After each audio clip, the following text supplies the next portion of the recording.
అనుకున్నా నేను నీ మెడలో మెరిసే తాళని, అనుకోలేదే నీ పెళ్లిలో అతిథి నేనని. రాసుకున్నా నా నెత్తుటితో ప్రేమ లేక, నాకు ఇచ్చావే రమ్మని నీ పెళ్లి పత్రిక.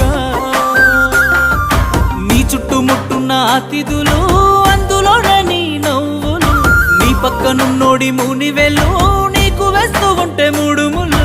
చూడలేక నేను చచ్చి బతికానే, కన్నీటి అక్షింతలేసానే. బాగుండాలమ్మా నువ్వు ఎవరితో ఉన్నా, ఈ బాధే చాలమ్మా బ్రతికేస్తా ఈ జన్మ. బాగుండాలమ్మా